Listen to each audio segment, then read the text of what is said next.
Hello again, everybody, and welcome back to more of Let's Play Outlaw Golf. And the last part, we took care of the first 9 holes of this tournament, which we were doing really pretty good. I think pretty good on. So yeah, let's go and continue.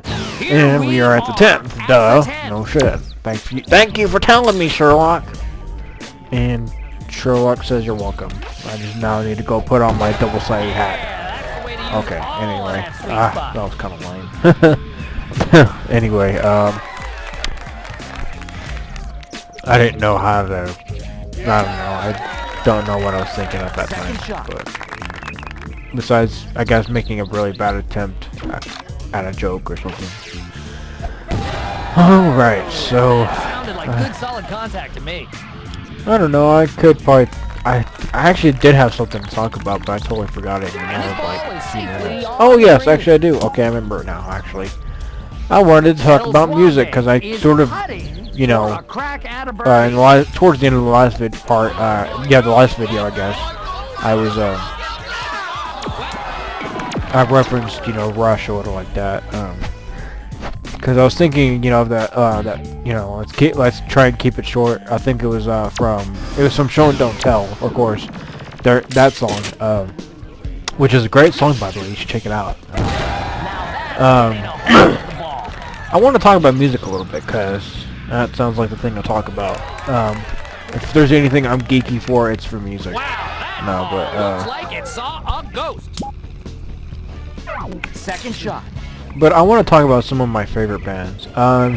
Well, first to list them off, Rush is obviously the #1 band in my life, and because they pretty much introduced me to music. Or at least I was listening to them around the time that I was first getting into music. I was kind of a band geek. Well, I was a band geek. There's no kind of in that. I was a band geek. I didn't really, and I pretty much kind of had a natural knack, or you could almost say natural talent for a brass instrument, like the trombone or the baritone or whatever like that. It was my first instrument was actually technically a trombone, but eventually I moved on to something I was better at, or to something I probably would have been better at, which was, you know, baritone and euphonium. In this case, it'd be euphonium because the baritone's actually longer, and what we had were just standard euphoniums. Anyway, and you know, I mean, there was a few songs, you know, I listened to, you know, I was a really young kid listening to Rush and all that, but Fourth shot. you know, like I can only remember that the very first song I ever heard by them was Cinderella Man, which I don't know why I kind of caught on to it a little bit, and I was just like 4 years old. I mean, I wasn't very old at all.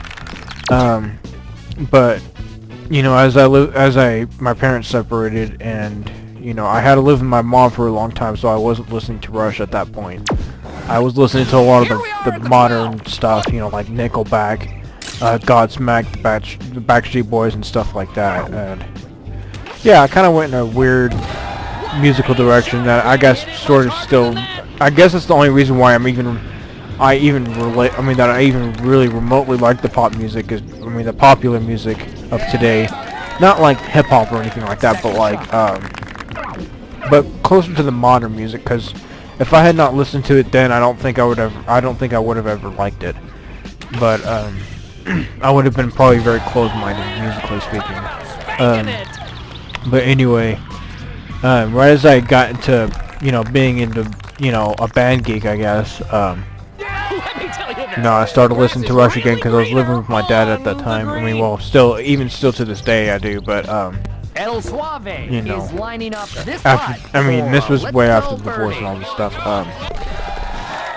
So yeah, yeah, and I've been, I mean, pretty much ever since I really got into, I mean, I started listening to Rush's music, you know, I've become a huge fan since then. I would consider myself a die-hard fan.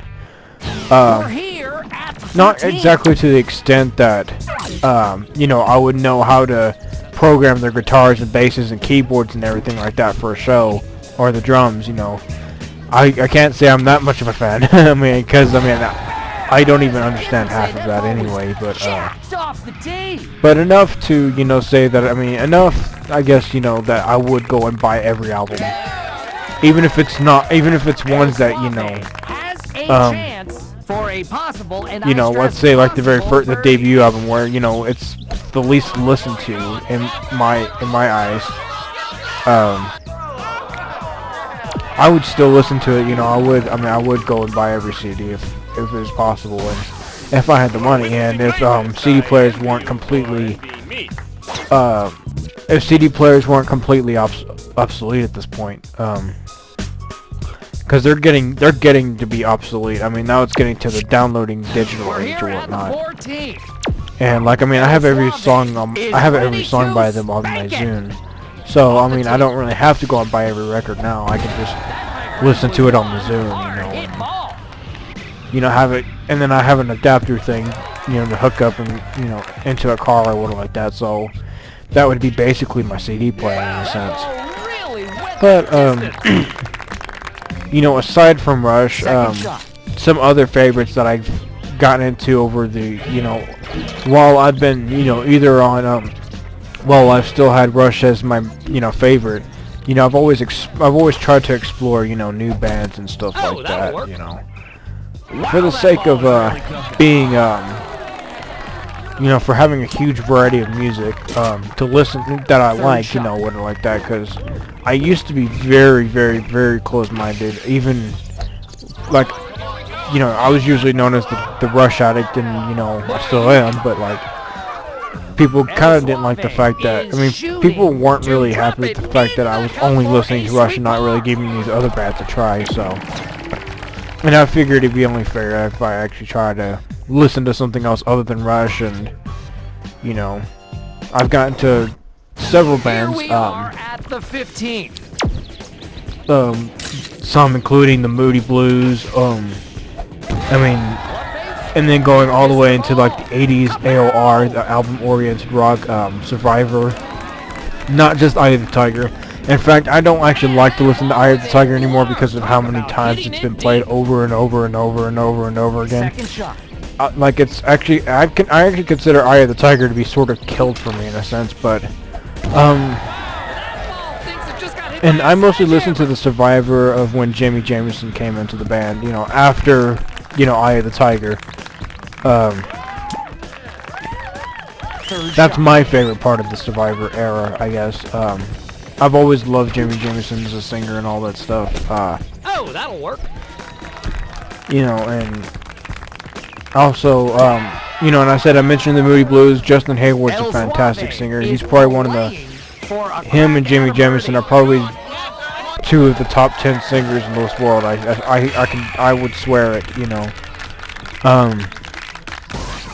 And then then some others include the Outfield, you know, I don't wanna lose your love, you know, that song, that's been played so many times. It hasn't been killed yet, but it's actually still, I can still actually listen to that. And golly, that was a nasty slice. I did not like that in the slice. I'm surprised. Yeah, I'm surprised that didn't go out of bounds, honestly. But okay, back to what I was talking about. Back to the music. The Outfield is awesome. I mean, if you know, like, and they were also on the. They even they sang that song on the Mighty Ducks 2, I think. You know, winning it all. You know.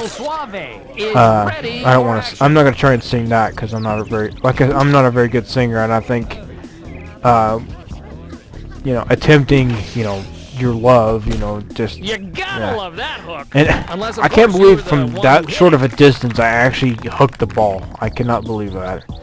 That was a terrible hole for me. I will admit it right now. But I believe I still made par, I think. Or was that for bogey? Let's see here. Yeah, it's for par. Okay. And you know, and those are kind of my top 4 or 5 bands, you know, and you know, but I do listen to others like you know, Iron Maiden, Judas Priest, AC/DC, Kiss. I mean, I'm pretty much, I would say that most of the bands that I'm into are probably that have been around since at least the 70s.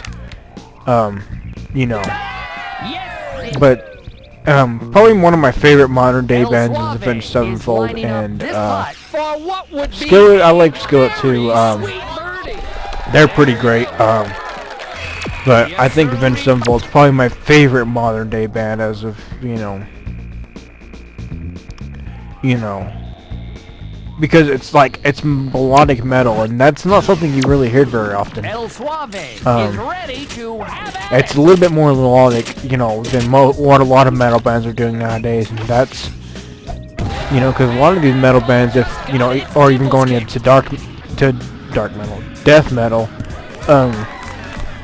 you know, a lot of the bands are playing just the same old screamo crap, you know, and it's really very unmelodic and very tasteless, you know. But like I said, I have a pretty fairly wide range of tastes. The only genre I cannot withstand to listen to, no matter who it is country. Rap, there's only Eminem's like the closest person that I can actually withstand. Otherwise, it's like, okay, whatever. And I'm not really into hip hop, of course. Hip hop is kind of the equivalent of rap, I suppose. Oh, and we're at the end here. Okay. We might talk more about the music later. So yeah, because I don't think I could have said enough about it. Okay, so yes, we win the bitchin' 9-hole in your face slugfest tour event called Pretty in Pink, and we get the Atlas driver. Yes, the best club in the game. So yeah, I mean, you know, for the Atlas anyway, and it's the driver, so we don't actually have to worry about, you know, going through the Python and all that stuff. So yay for that. You know, it's good. It's good. Great to know that we're gonna be kicking ass now with driving. Anyway, I show this off here is that if you can press X, it actually shows you the conditions of the tour event. The tour event, which I did not notice. But I will see you guys for the Sunstroke, and bye bye.